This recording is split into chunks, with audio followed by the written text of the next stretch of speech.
Hello, my name is Tabby. And my name is Patrick. And welcome back to the Ratchet and Clank commentary. In the last part, we went through a hell of a lot of cutscenes, and now I believe this is the longest part of the game, except for the last two parts, which are the finale. Right. Okay, so I should probably start explaining some of the structure of the game. Okay, it basically works like this. You go to a planet, and usually the planet will have 2 or 3 routes on it, and down each route you'll get an item. It's either going to be an infobot, which will give you the location to a new planet so you can go there, or it's going to have a gadget, most likely allowing you to do something later on in the game. So majority of the routes are mandatory because, well, either you're going to need the planet to go forward or you're going to need the item to pass the next level. But there are quite a few paths which don't have anything mandatory on them whatsoever, which I think is a good thing. Yeah. Because it's optional stuff and it's exploration and all that stuff. And on second playthroughs you won't have to go through them. But then again, the item's useful. Okay, before we go on to what I'm about to say, I'd like to talk to you about something in the game called gold bolts. Gold bolts are primarily what is your biggest collectible, was what I'm trying to say. And they're hidden throughout the game. And here's one of them.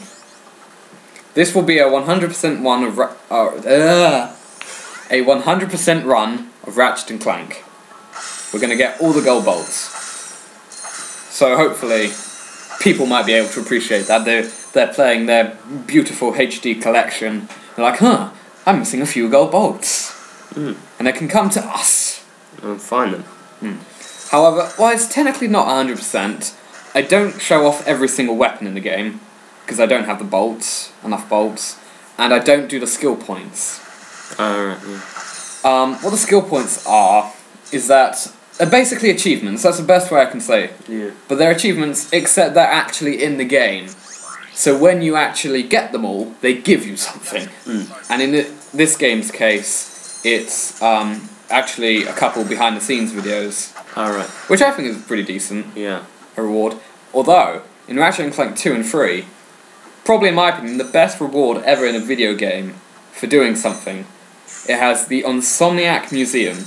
Once you get all the skill points, I believe, the Insomniac Museum is basically, it's an entire collection of a bunch of beta stuff which didn't make it into the game, and some stuff which didn't make it into the previous games, which I think is really, really good. Yeah. Okay, what else was I going to talk about? Oh yeah, while I'm not getting all the skill points, I will say, however, that if anyone asks for me to do a skill points video, where I go through getting every single skill point, I will do it. I feel that if we're getting comments on the video, that will be a good enough reason to make a skill points video. Yeah. Because for those who do not know, we are not very popular, and I fell down the river. Okay, we need to talk about something interesting now. I know it's kind of faint, but what do you think of the music in this level? It's not during the good bit, damn. Yeah. Well, it's not. It's not. It's not good in the cave. Nothing special. Yeah. That's actually a point I'd like to make. While I do love the Ratchet and Clank series, one of its weaker aspects, I feel, would be the music. While none of the games have bad soundtracks, none of the games have particularly good ones. I mean, it's not like Sonic or Zelda or any other video game series which I love, where I'm listening to music and I'm in awe. And, like, earlier today we were going through video game music tracks. There are only a few music tracks in the Ratchet and Clank series which I would say I love. Yeah. There are a lot of tracks I find enjoyable, but there's also a lot of tracks I find forgettable. And I can't remember any of the ones I find forgettable. What are you laughing at? That wasn't a joke. Before we start talking about random stuff, I'd like to mention that one of the most addictive things about the Ratchet and Clank series is the bolt collecting. Like, is the idea of destroying boxes fun? I think so. Oh, you weren't supposed to say or it's, I don't know. Well, it's not. No, it's not fun, but in this game it sort is. of, yeah. And we've got a cutscene coming up here. Dad, blast it! Look, plumber's crack. What did you just say? I said, look, the plumber's back. All right, wise guy. Shouldn't you be on one of them escape transports? Escape transports? Newsflash, giant robots attacking! The escape transports are taking all the rich folks off this goddamn planet. So why aren't you on one? Socioeconomic disparity. What? He hasn't got enough bolts. Working people have to wait for Captain Quark to save us. Well, got anything worth a lot of bolts? I got this thing. Shows two weirdos ditching their ship. It's got coordinates to a desert planet, too. An infobot. Ratchet, we could use that.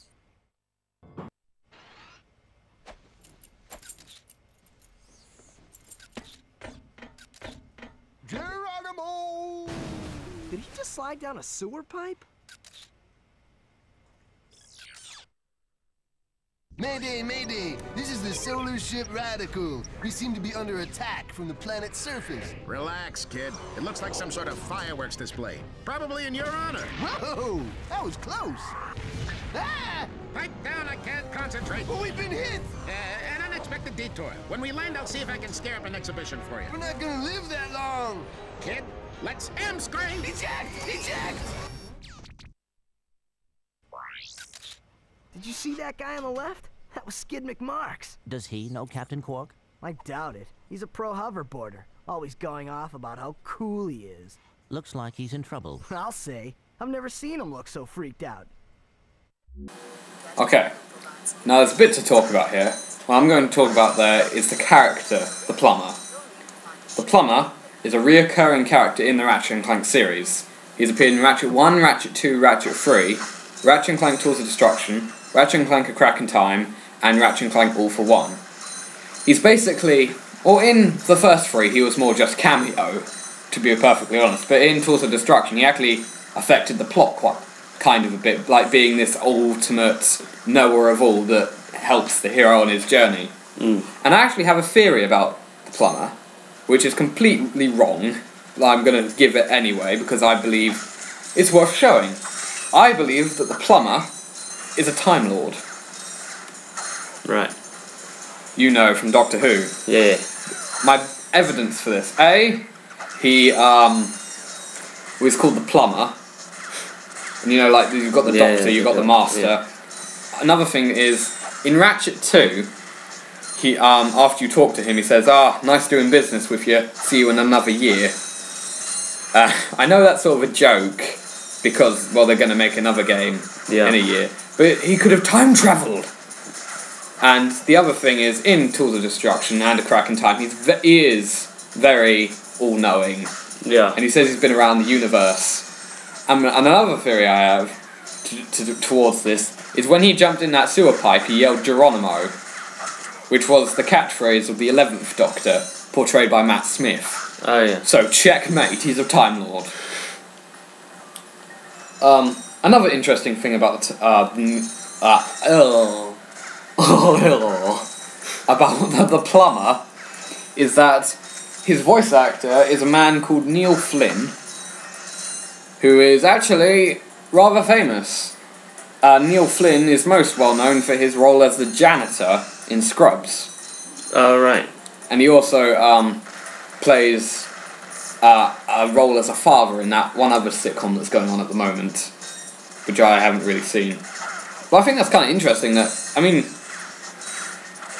to be perfectly honest though, I don't know why I said that.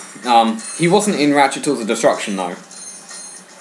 Right. Or previous. We don't know if it's because he became too famous to do something so small, or it was just him being busy with Scrubs or whatever. But it was a bit of a shame. So, do the voice actors throughout the series of Ratchet change? Because this one sounds different to you. Oh, well picked up. Alright. Yes. Ratchet's voice actor in this game is one Mikey Kelly. I hope that's how you pronounce it. Basically, he performs in this game, and he was only in this game. In the next games onwards, Ratchet is voiced by James Arnold Taylor. And to be perfectly honest, I don't really have a preference. I think they're both equally good. I feel a bit bad, though, for Mikey Kelly for losing the job. Because I went through all the voice actors on Wikipedia and stuff, and to be perfectly honest, he has done very, very little voice work. His most notable role is Michelangelo in the recent Teenage Mutant Ninja Turtles movie. But now we've got a cutscene. Don't hurt me. Don't hurt me. Oh, what are you? Mercenaries? Torturers? Assassins? I'll tell you anything. Here, take my infobot. It's all I've got left. Sir, we're not assassins. Hold on. Let's see what he's got.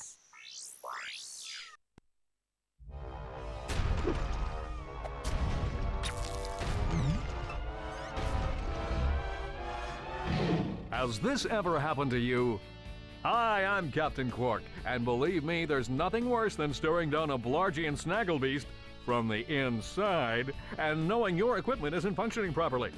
That's why I come to Al's Robo Shack for all my electronic needs. Al has been the exclusive repair shop for my super electro gadgets since I was knee-high to a sand mouse. If Al can't fix it, it's not broke. Right, Al? You said it, pal.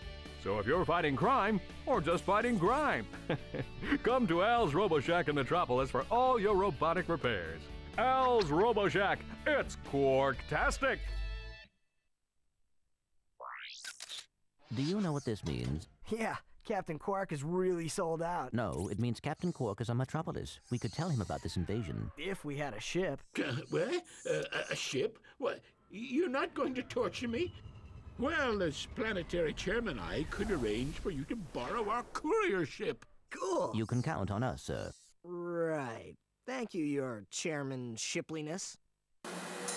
So yeah, as I was saying, yeah, it's kind of a shame about Mikey Calais not keeping his role. In general, though, I actually think that Ratchet's recast is one of the best recasts in pretty much all of history. Because they kind of both sound the same, but it's noticeably different, but it doesn't affect the character. Yeah.